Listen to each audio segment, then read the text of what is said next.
right, welcome back. What are we? What's the name of the podcast? Oh, we changed it now. Yeah, we've changed it. The download. Yeah, the 305 download. Yeah. Welcome to the down. Is it the 305 download? Yeah, download. it's the 305 download. Okay. Welcome to the 305 download. I'm here with my co-host Alfredo Rubio. I'm Diego Wiener, and let's talk Miami. And this week it is all about the World Cup. I'll tell you, I don't think I've ever seen so many gringos excited over soccer, football, whatever the hell you want to call it.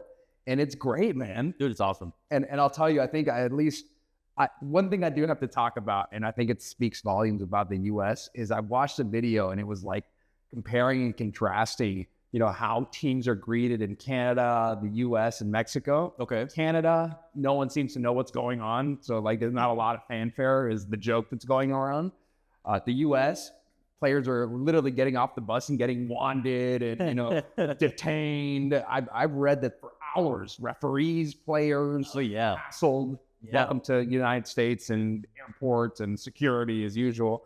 And meanwhile, in Mexico, the greatest thing you've ever seen, they get greeted with mariachis, hats, shots of tequila. They're having a grand old time. I mean, it's parties out there. As a Mexican-born American, I'm proud of my country for being gentlemen and inviting people the way that it should be. I'm proud of the way we're handling things. Oh my God, dude. And I read that there was like, I don't know where the referee was from, but he got like detained at the airport for a few hours. And it's kind of like we talk about concerns and when people fly to the States and one of the things they encounter is that. But I mean, I think you got to have some situational awareness as like TSA and as security, like, this is a world event, yes, do your job, but you can do it with a smile. You can do it. Yeah. I mean, I also think though, like there is, of course, people coming for a world event, but I also think unfortunately there's people out there that'll try to take advantage of, it's a world event and try to sneak people in. So it's a little bit of both and trying to find that happy middle ground. Agree to disagree. Come on. Listen, man. As long as it doesn't, do you remember when, I think it was like, I don't know, like last year, I think Colombia had like an exhibition match or something, or maybe it was a World Cup qualifier where I guess a lot of the fans decided to try to sidestep security. And Miami. It was Colombia versus Argentina for the Copa Mundial. It was here in Miami. Yeah, a lot of fans specifically, I think it was more so the Colombian fans were trying to jump the gate and causing this crazy ordeal, man. And I'll tell you, I mean, I grew up in and around Mexico City, and we were fans of the Diablo Rojo de Toluca, and they had a section of like, real. I mean, you talk about English hooligans. These are like Mexican hooligans. Yeah. And I mean, it would get wild. And I think, it's one of those misconceptions where people don't keep in mind that they're in the United States. Yeah. And I can't tell you how many people we saw were arrested. Cases, whether it's fights or disorderly intoxication, all these lower level offenses. But, when you're here on a visa, it makes it real. It's a big issue. You get arrested and next thing you know, you get an ICE hold and it's a total nightmare. I mean, it's a nightmare. And then, of course, to hire an attorney, you're paying U.S. money, whatever an attorney costs you for that and all that stuff. I mean, the World Cup is here. We're going to have a bunch of people coming for these games, a bunch of craziness. And dude, traffic in Miami is going to be, the first game's coming up in a few days here in Miami. So I'm not. I don't even remember who's starting this off in Miami. You remember? I think, dude, I feel like it's Saudi Arabia's got the first game with us. Let me see. Yeah, Saudi Arabia and Uruguay. That's on the 15th. So that's on Monday. Couple days. Good. Uruguay. Yeah, that would be good. And then we got Sunday. The next week is Uruguay again versus Cabo Verde. And then my favorite game that I'm waiting for to come down to Miami is going to be Brazil versus Scotland. All right, man. No, I think that'll be interesting. But let me ask you, let's talk about let's say the grand scheme of things. Do you think it's being more televised in the States that that everyone's getting hassled as they come in, or do you think that we have in fact become more of a lockdown type country versus what we might have been before? Do you think it's just more cameras, more awareness? I think it's a hot topic right now. For the past couple of years, the whole immigration thing. So I think more so it's probably more televised and it's like the hot topic in the news. But the guy who runs FIFA, they actually interviewed him. I saw this video the other day. And they asked him, like, hey, what do you think about what they're doing and preventing certain people and making Iran come for games and leave and preventing other people? And he says, he goes, listen, whenever we have a World Cup at every country has their rules and their laws, and we have to abide by them. He goes, how would you feel if they went to like Great Britain? We said, forget all your rules. We're going to run it the way we want to and let in whoever we want to let in. And that was the guy from the FIFA himself who was like, it's their country, their rules. We don't tell the country how to run their shit. Fair enough, but I think I guess my comments or my thoughts are more. Let's say if someone does have a visa, they are coming for a scheduled world event. Right. I mean, these people aren't exactly just deciding to show up. I mean, you're talking about players, you're talking about referees. These are the people that at least I've read and heard that have been detained at airports and security, etc. And you wonder if it's having like a cooling effect, almost like hey, I don't know, as much as I love this country. I want this country to have tourism and to have, this beautiful event where you get to see people from all over the world and compete, et cetera. I hopefully, I guess from my perspective, we're not putting, let's say, the image, or let's say further, in my opinion, not Alfredo, tarnishing the image of the United States in the eyes of the world. I don't think so. I think I've always had the same opinion. I think every country has their own rules. Canada is very strict on their own immigration, as they should be.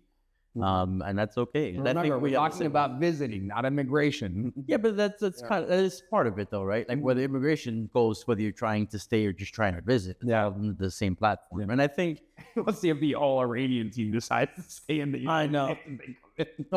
So I think I read that they're not even. I think they're coming for games and then they gotta leave. Yeah, I haven't, let's say, verified it, but that's what I did read, that they have to fly in and out.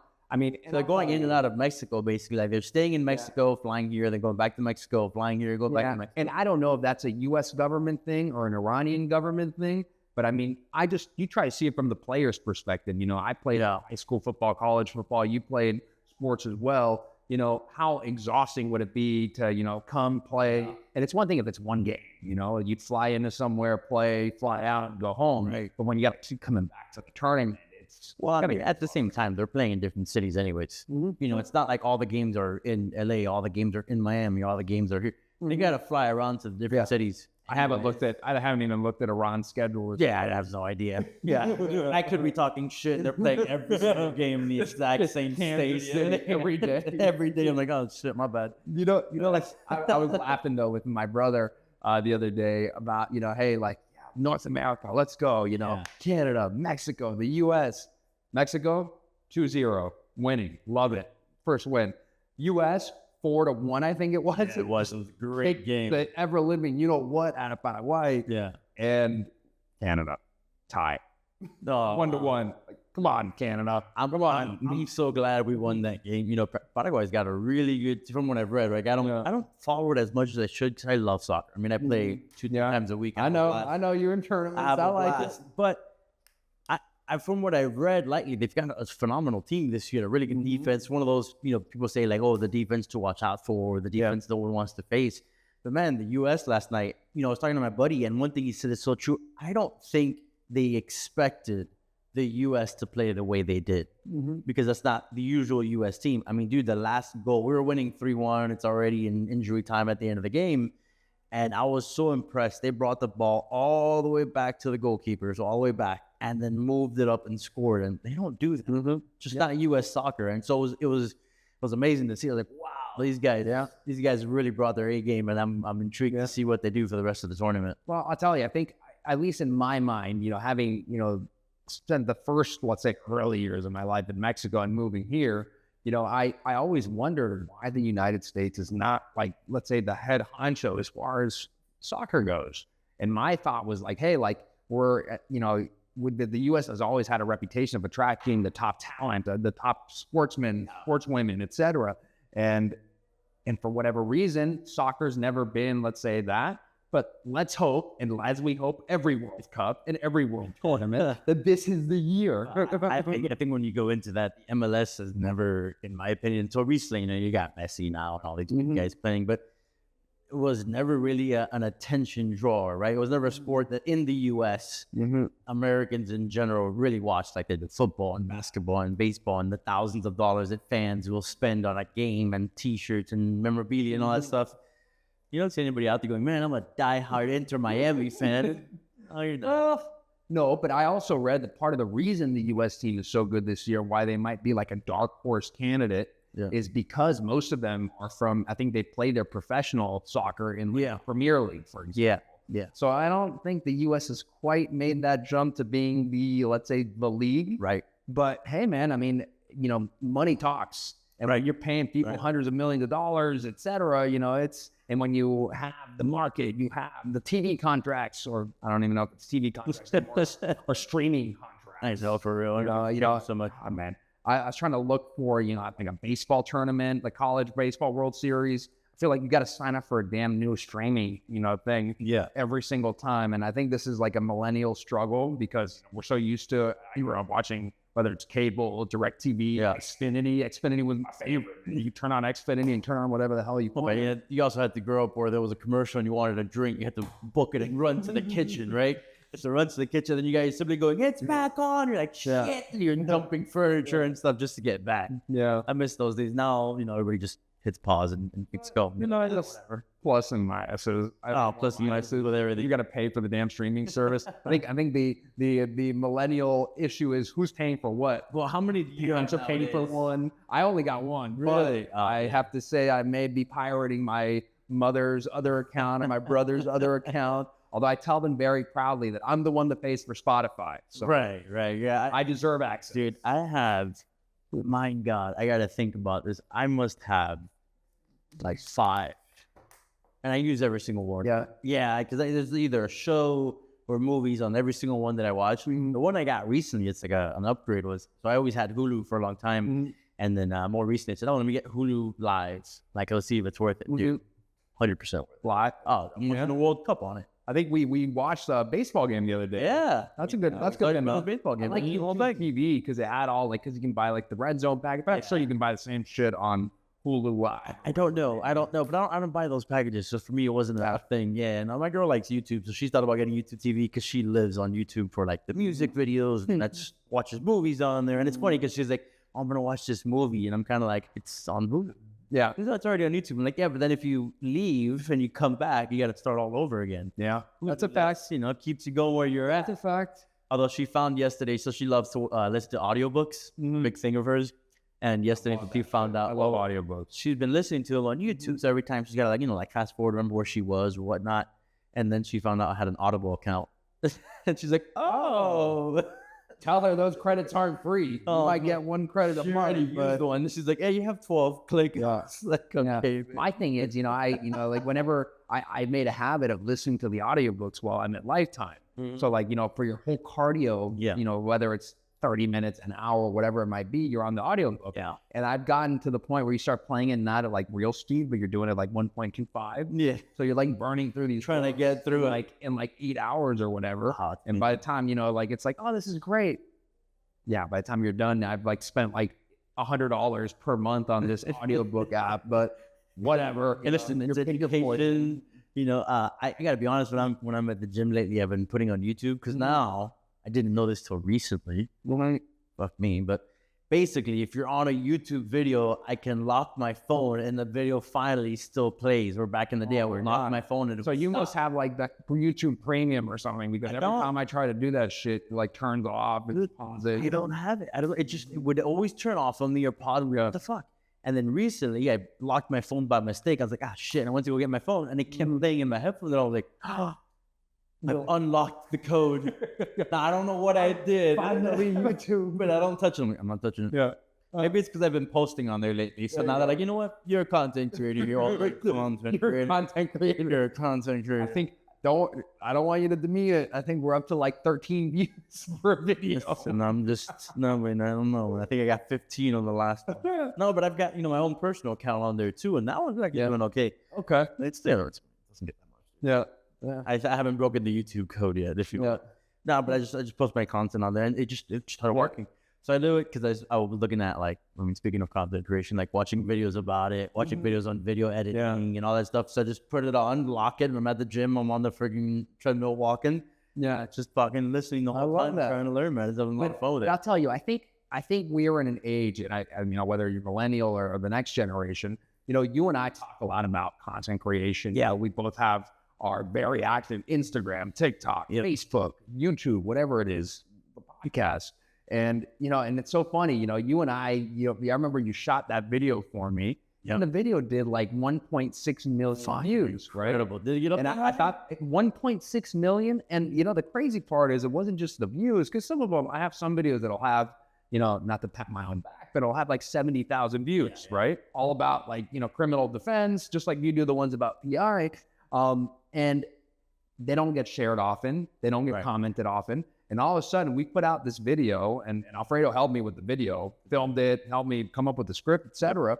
And, it was pretty incredible that a topic that you and I both, we probably almost did it off the cuff, maybe almost didn't even do it. I think we were like running to lunch and you're like, no, do the video. Yeah. Do it. And I think, for whatever reason, it resonated with the Hispanic community in the States and internationally.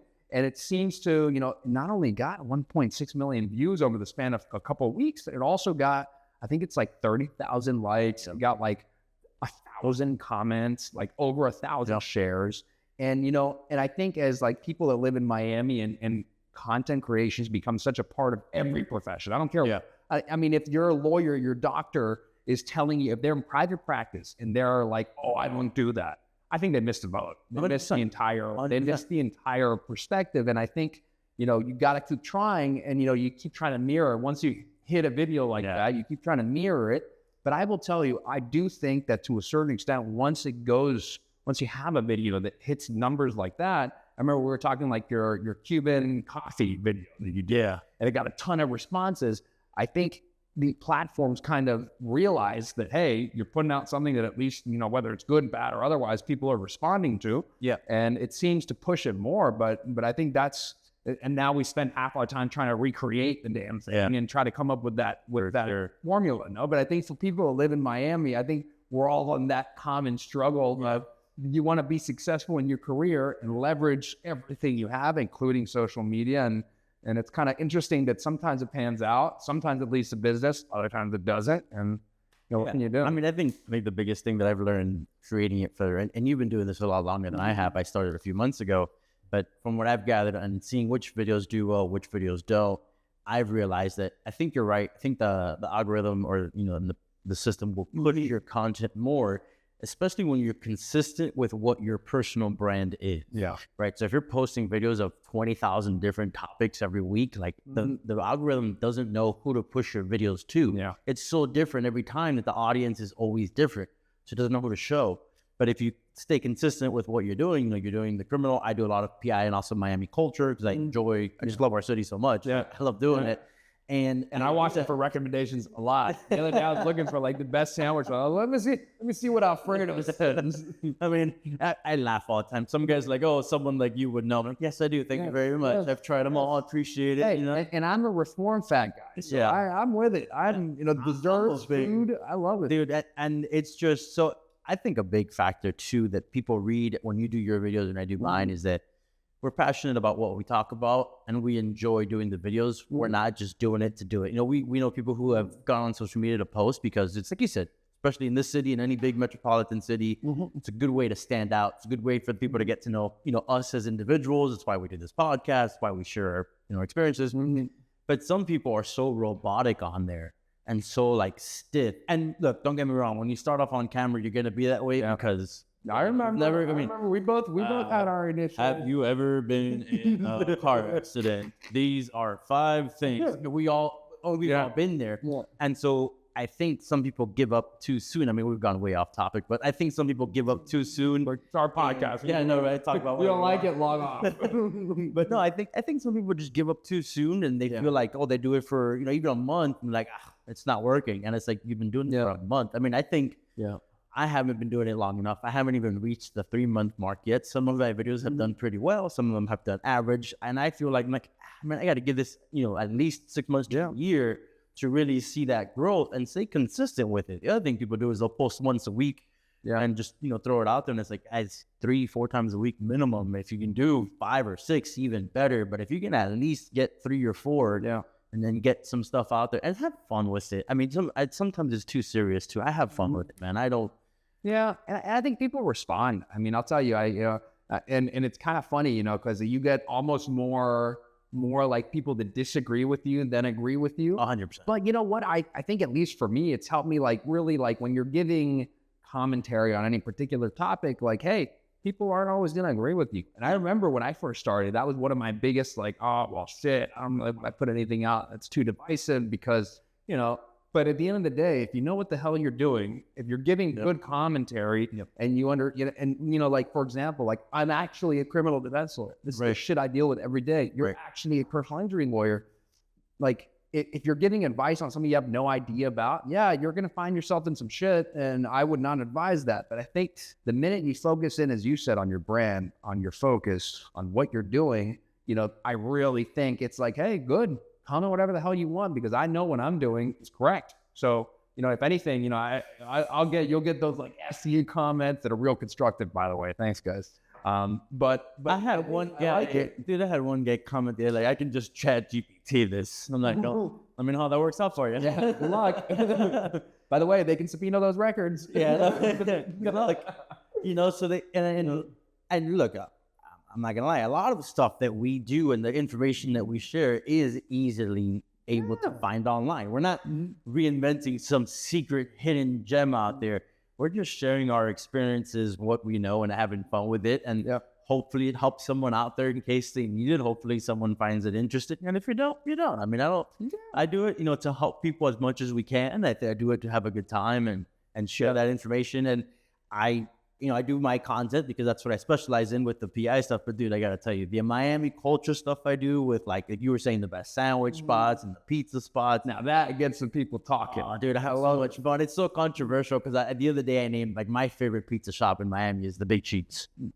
I love the Big Cheese. I used to love it, man. And I've ordered from it now like 3 times. And it wasn't just my opinion. Listen, it's a Miami institution.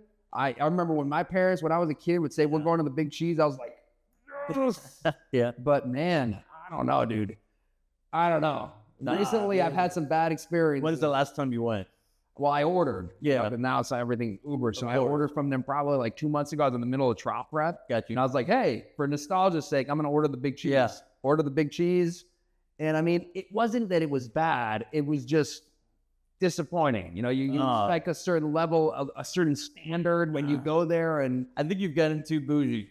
You like your fancy pizza, and that's okay. Listen, that's okay. And that may be it. And that's why I'm not saying that it was dirty. It was not. I'm not saying that it was late. It was not. Dessert was delicious because I've had like the chocolate cake. Have you had their clam chowder? No, dude. I don't. You go to the Big Cheese and get clam chowder. You might think that's actually really freaking good. I've had. I literally haven't been there in 10 years, but I have ordered from them. Oh yeah. No, and again, just like anything else, when you don't eat it there and it sits in a box for 20 minutes or whatever. Yeah, that doesn't help either. I mean, for sure, I usually go pick it up. It's not that far away from my house. I will pick it up. All right, but I'm not gonna back down. It was not good. No, I'm not saying that you're right or wrong. Mr. Me wrong. But no, I mean, there are plenty of people who don't like it, honestly, because they don't like that style. One pizza I haven't had in years, and I don't know if I'd like it anymore, is Casoda's. Yeah, I don't know. I don't think I've ever had that pizza. Dude, like ever. Sliced. I kid you not. That's like freaking big. I remember like we convinced ourselves, and more importantly, our parents, that Power Pizza was like healthy pizza. Yeah. So like I probably had Power Pizza every week for, I don't even remember when they opened, but I was probably like 17 or 18 or something like that. And that was the go-to spot for me. Dude, but as far as like, we convinced ourselves it was healthy when we were drunk in Brickell back in the day. Like our pizza at 3 a.m. was extremely healthy. You know what's funny though? Even thinking back, that was probably like 8 years ago, something like that. I still remember you'd walk around, Mayor Brickell Village and wasn't packed. No, I mean, sure they had stuff, but like this whole vibe of like all the Lambos and 15 people interviewing, people claiming they're making $500,000 doing God knows what or more. It was just what a wild change Miami has had. Oh, dude, Miami is. I did a video on it the other day of the top. I think it did top 5 restaurants for the I don't remember if it was. I want to say the fake people, but where the rental car guy bro would go type thing. Like people who rent the Lambo.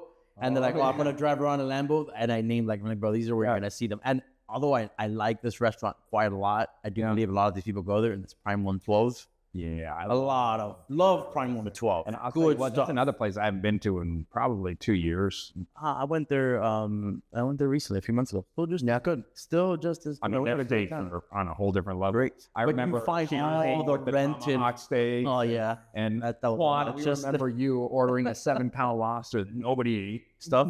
Remember? Because he stuffed it. Yeah, because that. Yeah, who ordered this one? Like, I don't know, like $600 extra tab. Thanks, man. But whatever. so annoying. So annoying. But good times. Good times. Good But- times. No, I mean, dude, that's what I love about this city, though. Is there's so many things out here that are fun, great experiences, different types of people, freaking everywhere. Sure. From the guy who's working his ass off just to support his family that I love to see, to the guy who's pretending to be something he's not. What? You mean that guy that pulled in 150 million and somehow still lives in a rented apartment? Yeah, I know. He isn't being honest. I mean, it's the gurus that have the Lambo for like 5 minutes. Oh yeah, and probably just rented to leave it in front of Mayor Brickleville. Dude, sometimes they didn't even rent them. They would just pull up to a random freaking Lambo that wasn't even theirs and just do a video in front of it. Those are my It's favorite. wild. It's wild. I love Ryan real. Bone. You see him like posting up, like, "Hey man, can I help you?" No, we're good, bro. Yeah, you're on my car. Yeah. Please get the fuck off. Okay, I know Those are good. great. Get off my car. But yeah, I mean that's all over, and it's not just this city. Like it's all these big cities. But Miami has a special place in my special place. Special plate. My guy, what are you thinking about? I mean, I know we usually go to lunch after. So food. I love it, man. Yeah, my girl's mom's making some caldo and some homemade croquetas after this. So I'm All right, lunch it is. I'm going to there. All right, do the outro. Let's get out of here. But yeah, no, for sure. All right, guys, be safe out there. The World Cup is obviously in town. We're all aware of this. Father's Day is coming up as well.